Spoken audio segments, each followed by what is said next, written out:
and spreading the gospel. Amen? So, ang topic na nais kong ibahagi sa inyo mga kapatid, ito, the Great Commission. Our call to proclaim Christ.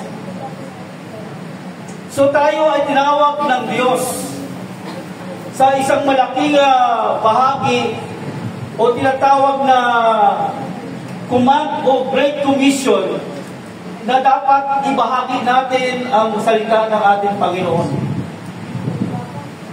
Nasa magitan ng salita ng Diyos, ng gospel ng Panginoon, naunawaan natin na ito dapat ay dala-dala natin. So dapat maunawaan mo kung ano yung gospel sa buhay mo. At alam natin yung gospel. Ano ba yung tunay na gospel? Ito yung hindi lang good news, kundi ito ay si Kristo'y namatay, inilibing, at muling nabuhay. Amen. Palapakan nila ng Panginoon. Ito ang dahilan kung bakit tayo may ganito. Dahil naniniwala tayo na si Kristo ay muling nabuhay sa mga patay. Hindi siya nanatiling patay at hindi siya nanatiling nasa hukay, kundi siya ay buhay. At alam natin, sa binasa natin kanina sa Matthew 28, sa unang teaching, na binahagi sa atin ni Pastor Joby, na sinabi doon na ang kapamalaan sa amin ni Jesus, na sa Kanya na ang lahat ng kapamalaan.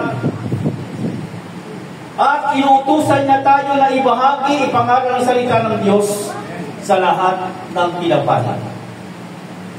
So, ating responsibilidad bilang isang Kristiyano, mga kapatid, ay proclaim Christ. Kailangan i-proclaim mo si Kristo sa buhay mo para ikaw ay makabahagi o makapangaral ng salita ng ating Panginoon. Ang tema din na nais ko ibahagi sa inyo ay the risen Christ commands and His disciples to proclaim the gospel universally. So hindi lamang tayo ang inutusan dito ng Panginoon, maging noong unang panahon ng kanyang mga disciples, na sinabi ni Jesus, ni Christ, ni Kristo, na ang gospel ay dapat ipangaral sa lahat, universal. So hindi lamang sa Israel at hindi lamang sa kanyang lugar o kanyang bayan. At alam natin ang purpose, to challenge believers. Ito ang dahilan natin kung bakit kailangan natin sundin ang sinasabi sa atin ng Panginoong Hesus. At sina-challenge tayo bilang isang mga anak ng Diyos na dapat faithfully proclaim the gospel sa lahat ng tao. So hindi lamang dito sa Quezon City, hindi lamang sa Lipa, hindi lamang sa Marilao, at soon to be, magkakaroon sa Novaliches. Amen? Amen. At hindi lang sa Novaliches, tatawid pa tayo ng ibang bansa. Amen? At dahil yan sa pangangaral ng salita ng Diyos. Kaya yung mga wala pang passport, wala ng passport, di ba? Proclaim mo na isang araw nilipat ka at doon ka mangangaral ng salita ng Panginoon. Amen. Sino yung naniniwala doon? Amen. Palakpakan natin ang Panginoon. Alam niyo mga kapatid, yung mga pastor natin dati, wala naman silang pangarap na makapunta sila sa ibang bansa. Pero dahil sa pangangaral, dahil sa gospel, dahil sa pag-proclaim nila ng gospel at pangaral salita ng Diyos, ang mga pastor na ito, ang mga lingkod na ito, naranasan nila na pumunta sa ibang bansa at mangaral. Amen? Kaya ngayon, meron tayong mga pastor sa Canada. Meron din sa Australia. Mga taga-Canada, Australia na kayo. Dito lang kami. Hallelujah. Kaya, ay mga natin yan. Ayun yung mga pastor natin dyan. Isang araw, mag-revival kami dyan. Hallelujah. Ipitan mo kami na mag-revival sa Canada at sa Australia. Amen.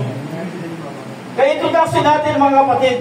Every great movement begins with clear command. After His resurrection, Jesus could have told His disciple for many things. So, inutusan niya, sinabihan niya yung mga disciple na ang mga disciple ay makakaranas ng mga bagay na hindi pa nila naranasan sa buhay nila. At magkakaroon ng tinatawag na paglaki o pagtatag ng influence. At tinuruan sila ni Jesus, yung mga disciple noon, kung paano nila i-organize ang kanilang buhay. Importante ito bilang isang disciple. Na dapat bilang isang anak ng Diyos o alagad ng Panginoon, maging organized tayo. No, hindi na tayo dapat walas-walas. Dapat organize ang lahat ng bagay. But instead, sabi pa rito, He gave them a single word-shaking command. So ang nais ni Jesus, mga kapatid, i-proclaim natin ang salita ng Diyos at bilang isang kabataan, dapat tawagin tayong world shaker. Diba? Mga kabataan, ito yung bumabaliktad ng mundo. Sinasabi nila, bakit bumabaliktad ng mundo? Sabihin, matatapang. Pinabahagi ang salita ng Diyos na may tapang. Ito yung kailangan ng mga gawain ng Diyos. Kaya sabi nito, go into the world and proclaim the gospel, the whole creation. Pero ang importante dito, mga kapatid, ayun dapat yung heartbeat mo bilang isang alagad ng Diyos. Kasi kung hindi mo isa sa puso yung pangaral ng salita ng Panginoon, lahat ng ito ay baliwala. So, dito sa ating one verse na nais kong ibahagi sa inyo, may tatlong bagay dito. Yung pagkita natin dito, yung our vision. Ikalawa, our message. At partito ay ang Monday. So una, nais kong bahagi sa inyo mga kapatid ay go into the world o our mission. So tingnan natin yung go into all the world. Sinabi ni Jesus, stay and wait for the word to come to you. Instead, the command is active. Napakahirap ito, mga kapatid. Sinasabi ng ating Panginoon na huwag tayong mag-antay na lumapit ang mundo. So pag sinabing mundo, hindi lang ito yung tutukoy na daigdig. Kundi ito rin isa yung mga tao, yung mga creature. So pag sinabing world, ito yung sabihin ni Jesus dito. So huwag tayo mag-stay at mag-antay na lalapit ang mga tao sa atin. Sapagkat ang sabi niya, ang command, ang utos niya ay active. At nandyan na yung kanyang utos. Ang kailangan lamang natin ay kumilos. Amen. Amen? Palampakan natin ng Diyos. Kaya dapat kumilos tayo sa lahat ng oras. Ito ang nais ko sa atin. Ikalawa, sapagkat the gospel is missionary by nature. It sends us beyond comfort zone across streets and across, this nasabi ko, across seas. Kaya ang gospel, mga kapatid, ito ay missionary. Hindi lamang na ipapadala ka sa ibang bansa, i-missionary ka na. Ang katotohanan, pag ikaw ay nangaral sa kalsada, nag-street preaching ka, ikaw ay missionary na. At kung nasa eskwelahan ka, at meron kang kaklase na sinara mo ng salita ng Diyos, nag-share ka ng yung testimony, sinara mo ng salita ng Diyos, isa ka ng missionary. Amen? Even sa mga offices, Mga missionary ang tawag natin dyan. Yung tinatawag na mission na. Mission natin yan. Yan ang ating mission. So, sa lahat ng bagay, kung ikaw ay tinawag ng Diyos sa iba-ibang pamamaraan, kasi naniniwala ko, dahil sinabi ng Biblia, na hindi lahat ay tinawag na maging pastor. Hindi naman tinawag na maging pastor tayo lahat. Kasi kung tayo pastor lahat, wala na makikinig.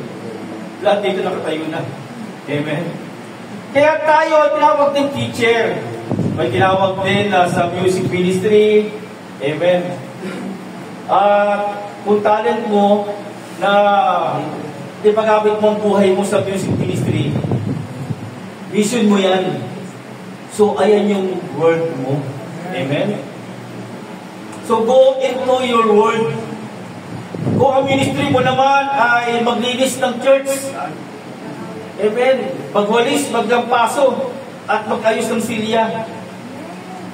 Yan, ministry mo yan, mission mo yan, mga kapatid. Amen.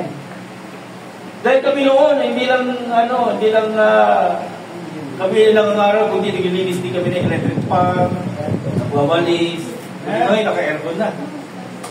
Diba? Ganun ang mission natin, mga kapatid. So, hindi ang ibig sabihin dito sa Mark chapter 16 to 15, pupunta ka sa iba't ibang bansa para ibahagi mo salita ng Diyos. Kumanap ka ng word mo. Amen? Yung pupuntahan mong mission.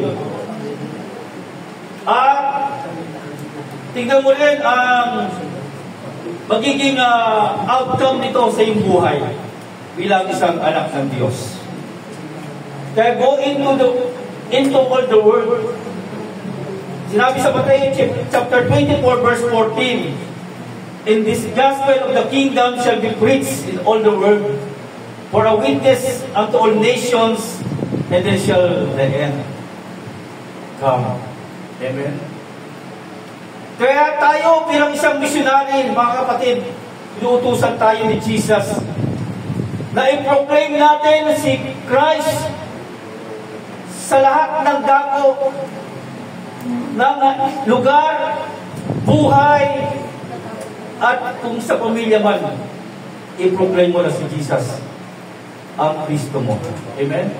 Kung ikaw ay nag-iisang anak, o ikaw ay sa isang pamilya, ikaw pa lang ay isang Kristiyano o isa kang Kristiyano, walang ibang Kristiyano sa pamilya mo, ilang ibig kong sabihin, i-proclaim mo si Christ. Yun ang vision mo. Pakilala mo si Kristo sa buhay nila at huwag kang matakot dahil isang araw makakasama mo sila. Amen? Palakpakan natin ang Diyos. At yung mga umuusig sa iyo, mga kaibigan mo na sinasabi na hindi ka na sumasama sa kanila, nakipagkaibigan dahil ikaw ay born to be alive na. Ikaw walang alive ka na. I-proclaim mo pa rin, kapatid, na ikaw ay anak ng Diyos dahil mission mo yan. Sa lahat ng mga aspeto ng ating buhay, na bagamat sa kapanahonan natin ngayon, ito ay napakahirap gawin ng isang alagad ng Diyos, kaya ibahagi ang salita ng ating Panginoon. So, ika-apat, sinabi rito sa go into all the world here is seen as part of God's timeline.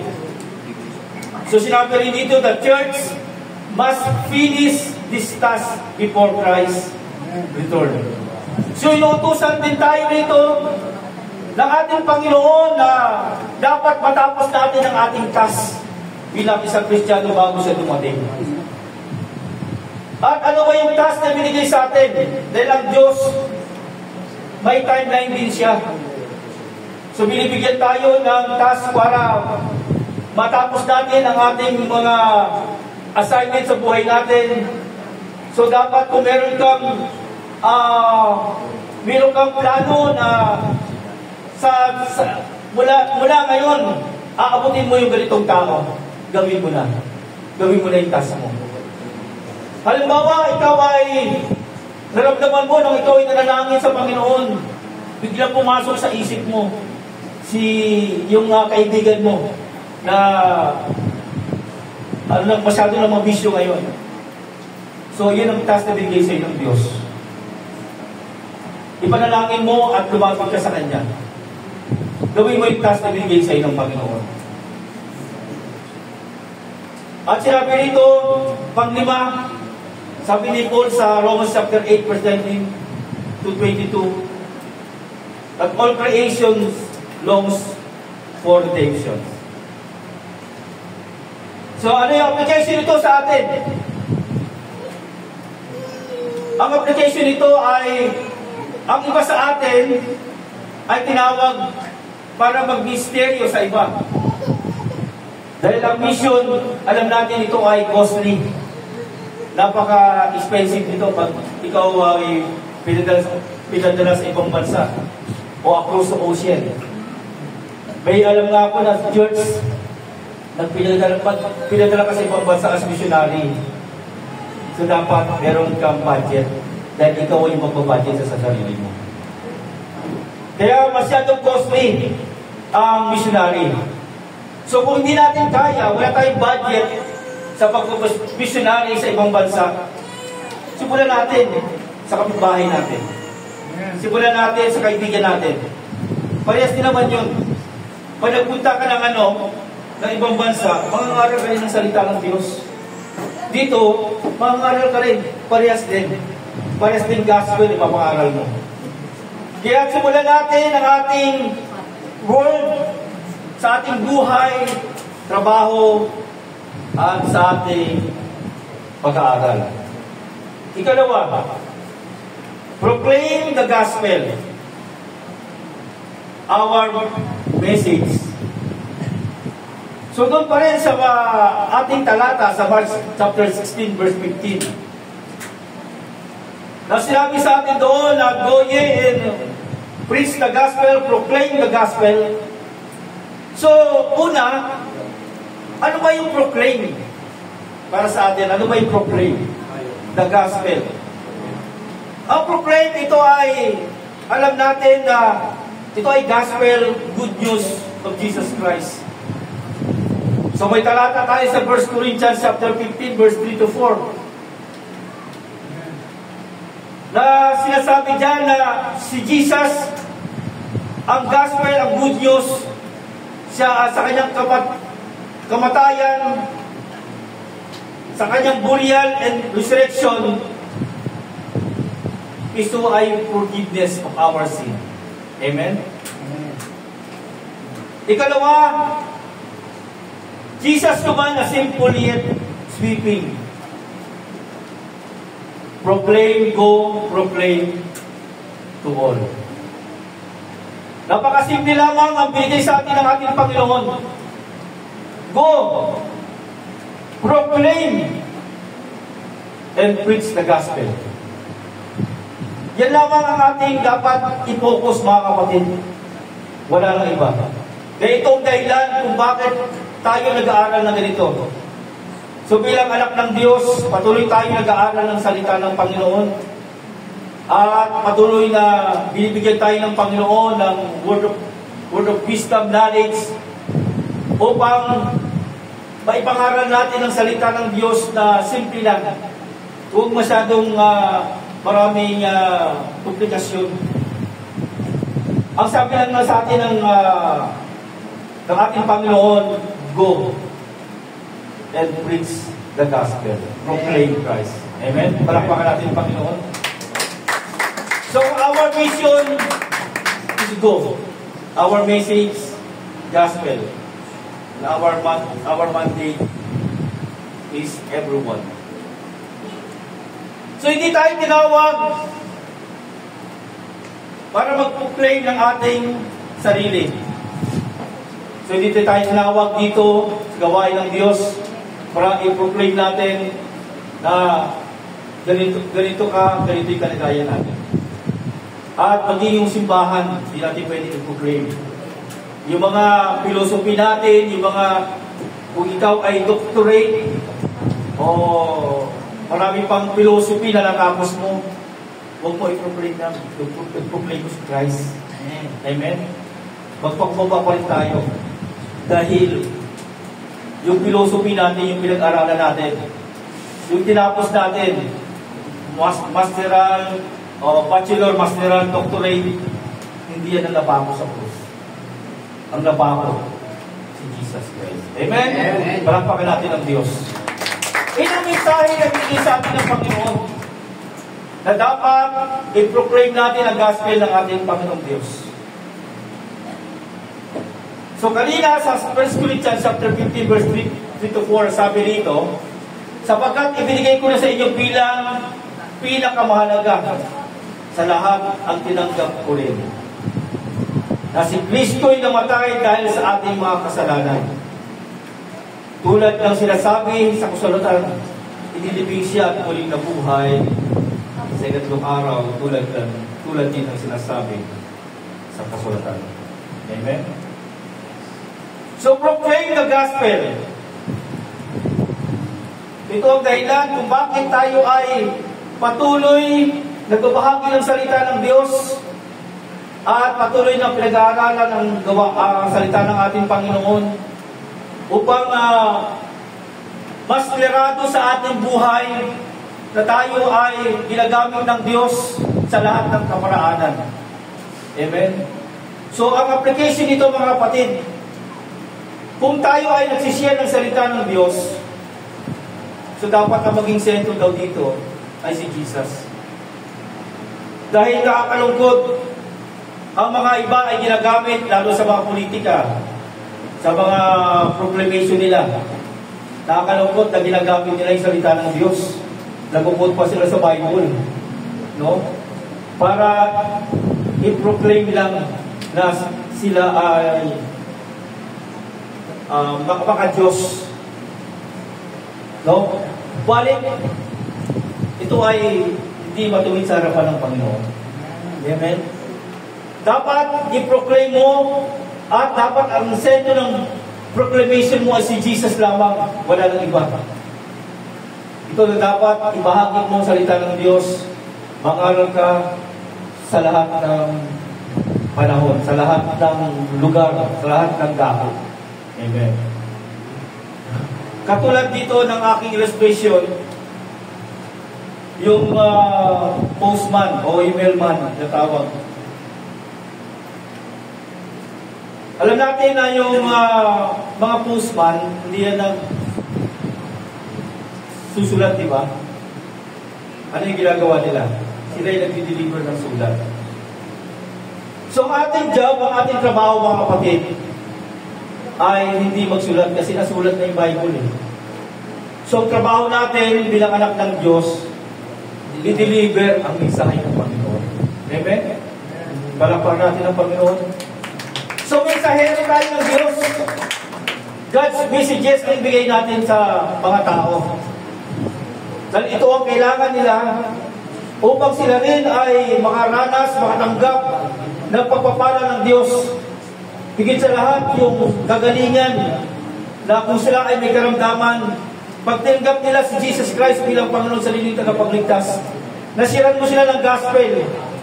Basta tinanggap nila ang Panginoon, kung sila man ay may sakit karamdaman, at kung naniniwala sila sa salita ng Panginoon, on the spot, napagalingin sila ng Panginoon. Amen. Amen. Dahil ang sandata natin mga kapatid ay gospel, yung salita ng Diyos.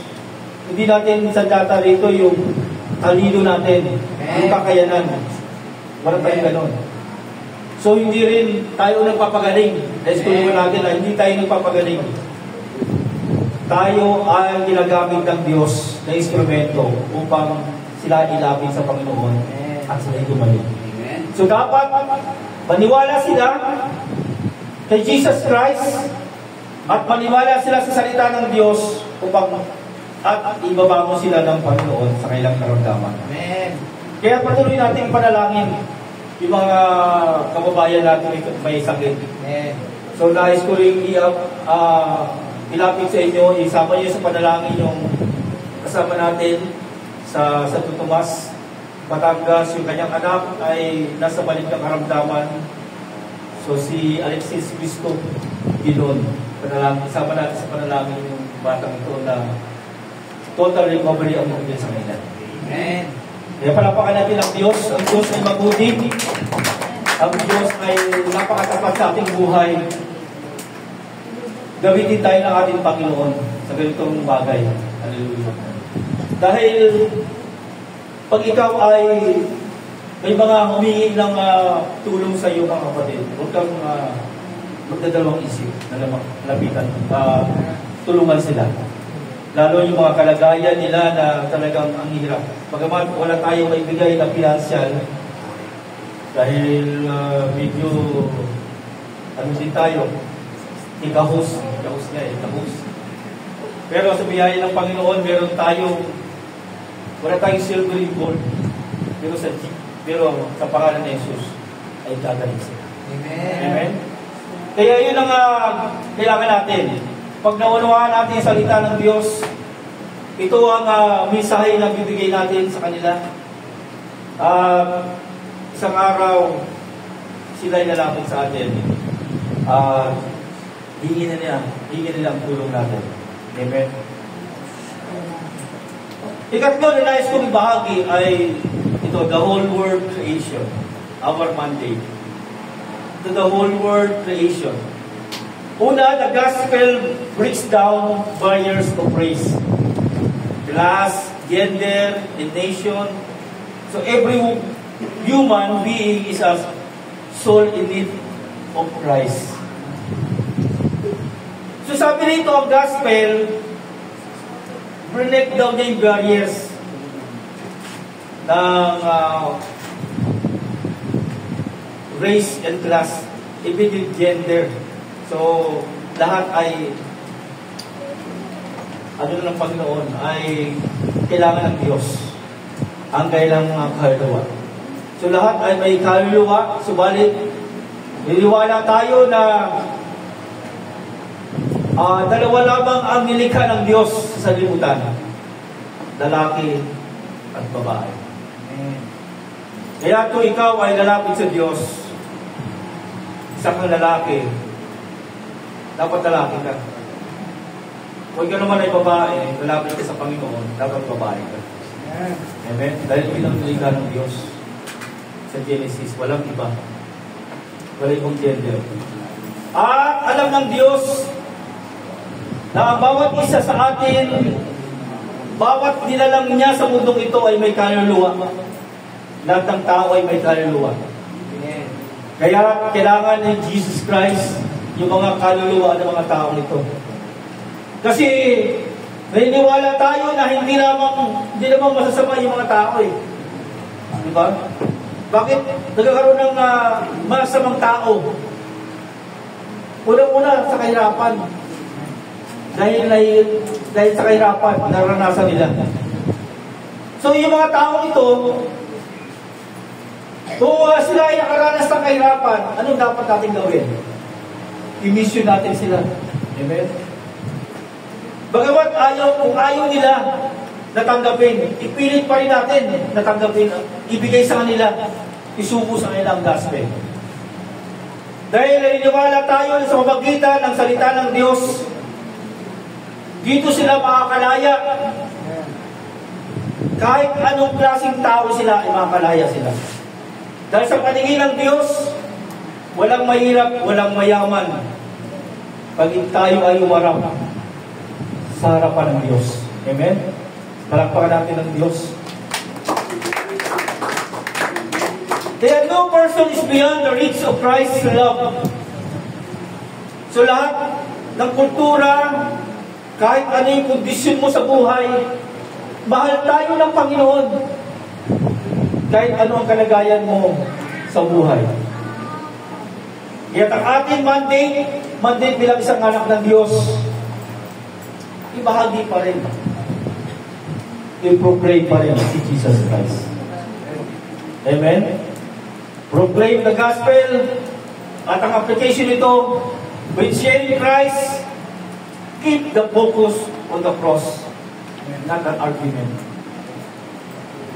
Yan, kung tayo ay magbabahagi ng salita ng Diyos, makaranas tayo, maka-encounter tayo ng mga pinusupong tao. Pero huwag ka makapag-argumento, huwag ka makapagtalo. Dahil ang Diyos ang kikilos niya. Ito nga ni Pastor Neil. Merong nagsabi sa kanya na magdidibate sila. Pero inibitahan niya rito sa church, hindi naman pumunta. Diba? So yung mga ganong tao, sinusubukan lang tayo kung ano yung makipag-argumento tayo. Kaya depende yan sa atin, mga kapatid.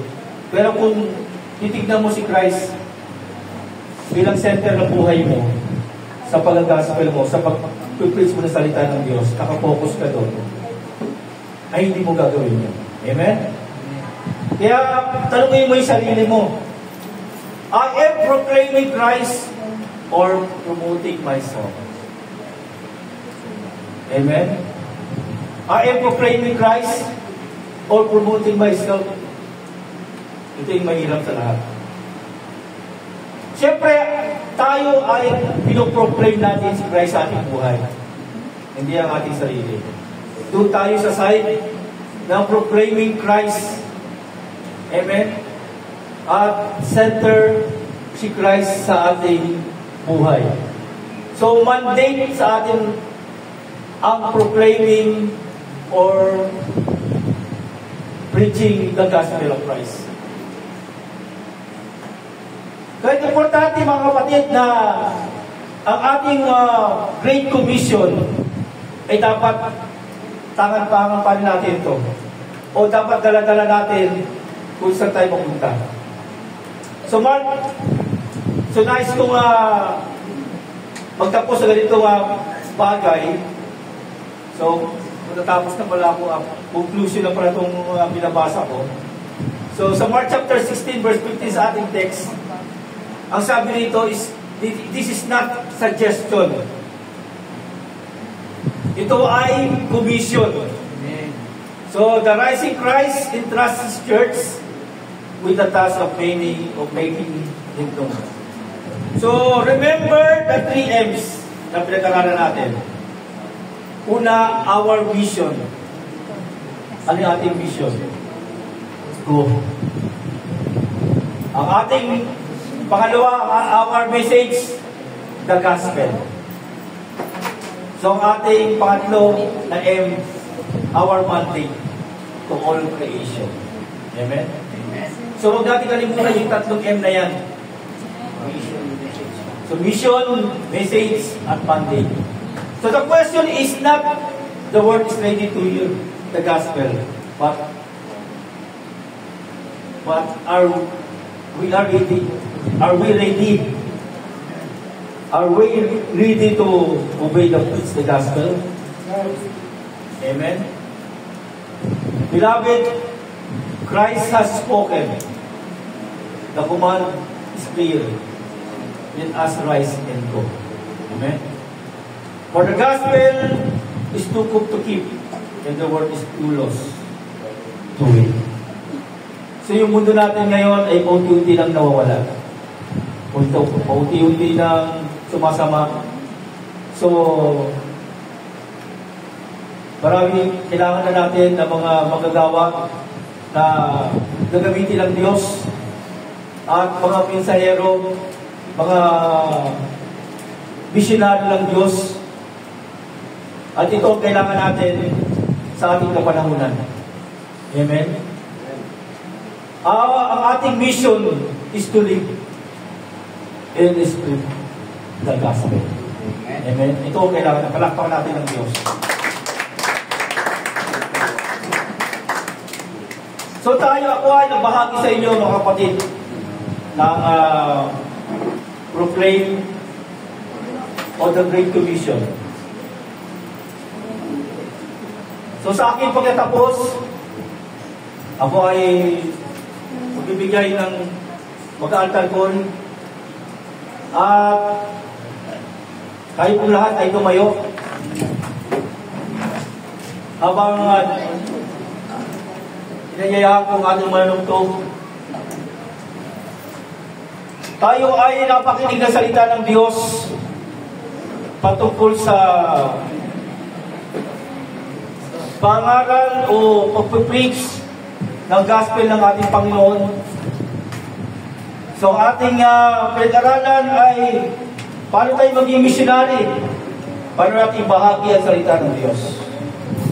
At naniniwala ako na ito ay gagawin natin sa biyaya ng ating Panginoon. Dahil ang biyaya ng Diyos ay napakasukdulan. Gawitin natin ang sukdulang biyaya mo.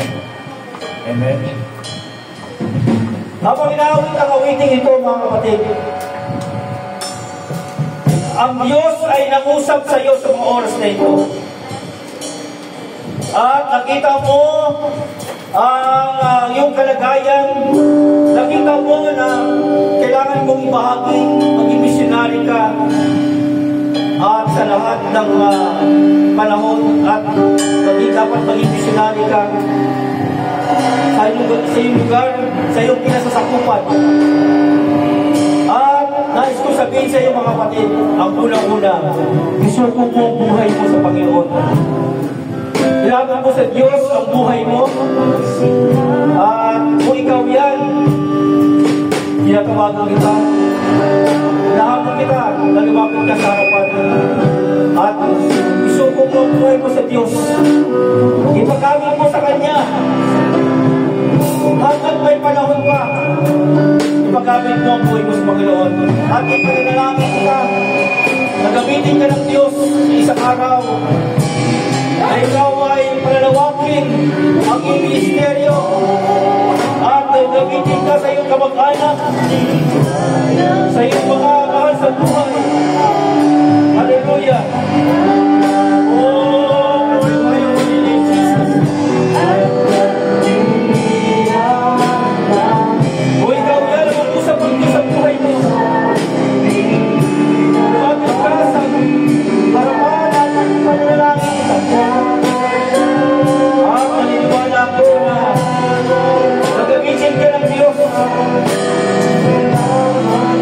Gagamitin ka sa karya ng Diyos.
Panginoon, ang bawat isa sa amin ay missionary ng Panginoon.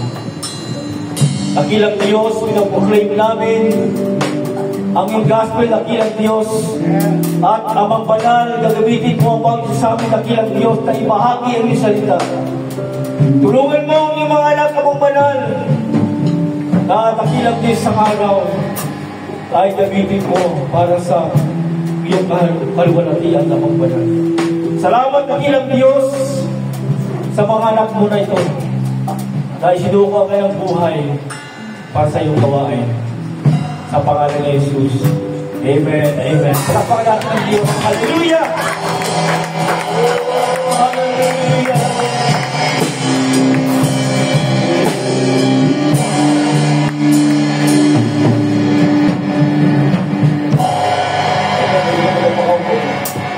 Ilang Diyos na buhay.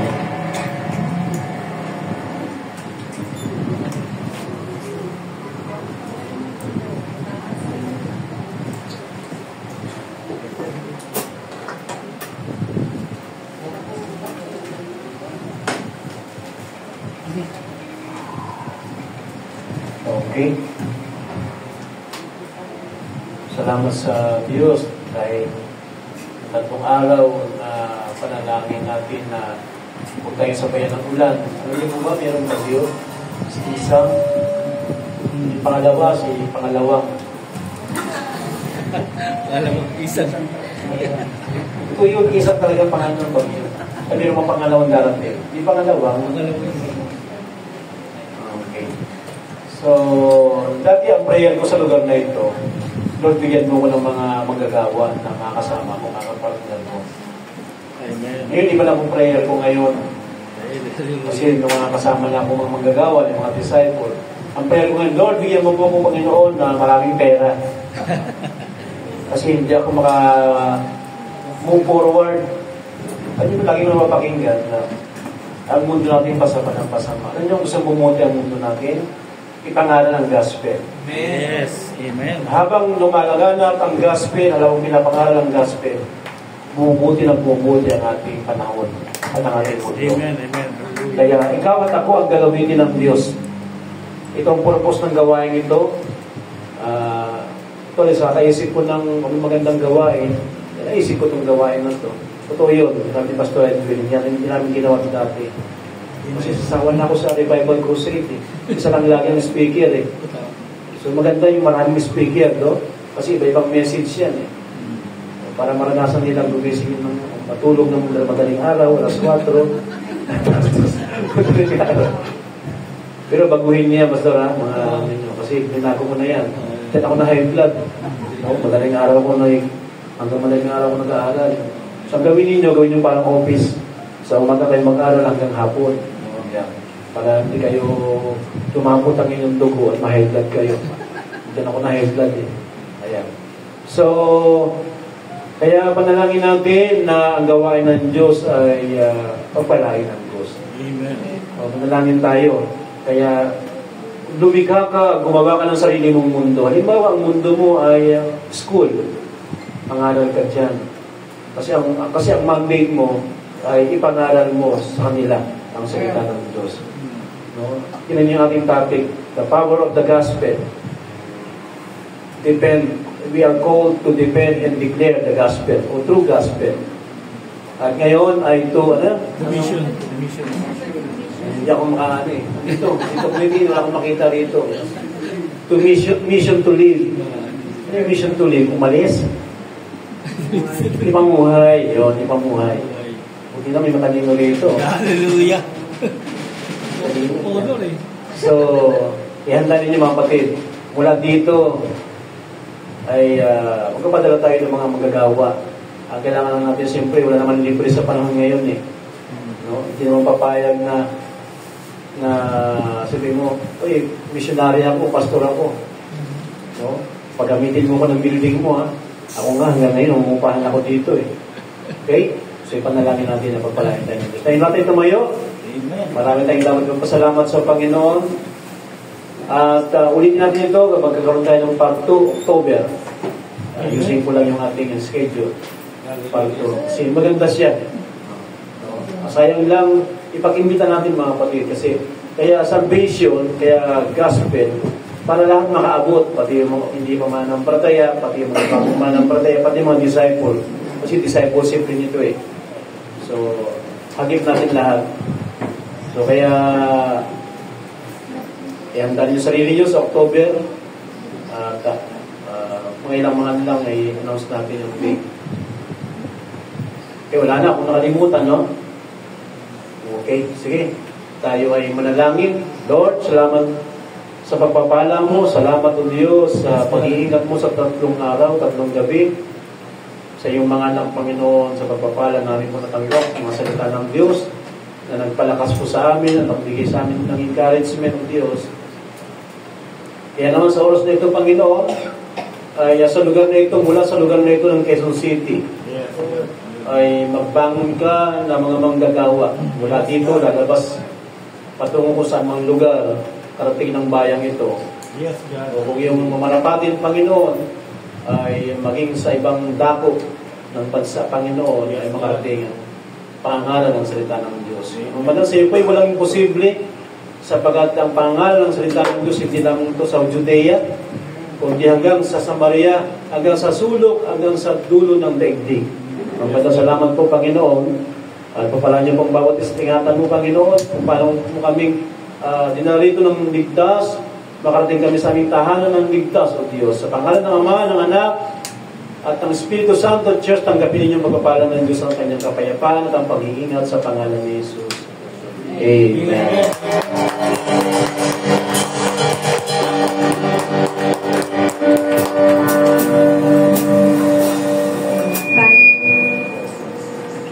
Tayo po'y makakaupo muna. Sandali. Ayan. Sa loob po ng tatlong gabi, ay tunay nga tayo pinagpala ng Diyos sa kanyang mga salita. Day 1 po, ayan nakalagay dyan. Day 1, the power of true gospel. Day 2, the call to defend and declare the true gospel. And last po kanina, the mission to live and spread the gospel. Ay paalala sa atin ng Ebanghelyo, ay hindi lamang ito lamang papakinggan, no? Pinarinig or narinig natin. So, kailangan natin ipamuhay at ipahayag sa iba, hindi lang sa atin. So, on behalf of Jesus the Only Way Family Church po, kami po ay nagpapasalamat at sa ating mga tagapagsalita, palapahan po na rin sa anong buhay, sa ng oras, yung panahon, mag-aral para makapagbigay ng mensahe sa ng salita ng Diyos. Sa mga kapatiran, lalo-lalo na sa mga na-complete, ayan, palapahan natin dyan. Complete attendance sa mga at sa mga lahat ng dumalo po. At sa mga in-invite po na dumalo, palapahan po natin ang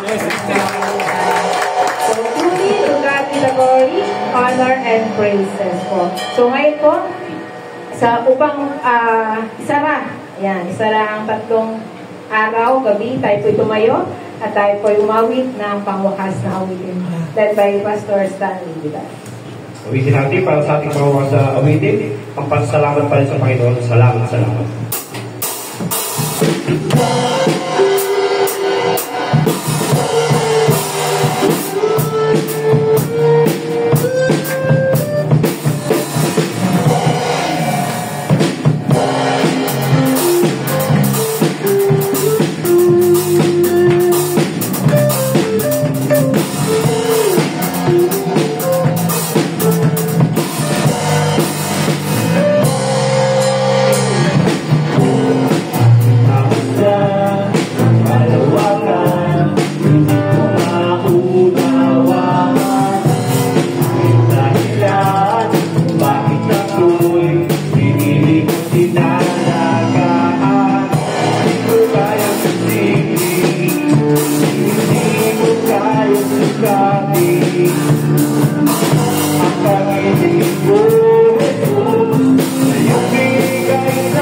Kita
ipasalamatan ka.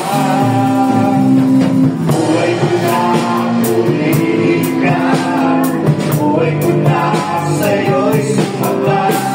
Wala nang ibang nanaisip pa, ipasalamatan ka. Buhay ko na purihin ka, buhay ko na sa'yo'y sumamba. Wala nang ibang nanaisip pa, ipasalamatan ka. Salamat Panginoon! Salamat, salamat, O Jesus, sa pag-ibig mo. Walang ibang nagmahal sa akin na katulad mo. Salamat, salamat, O Jesus, sa pag-ibig mo. Ako'y magsasaya, ako'y magsasaya, ako'y magsasaya sa piling mo.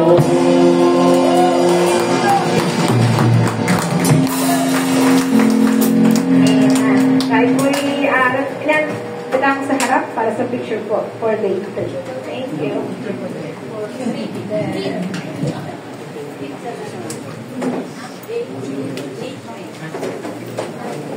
Ayan.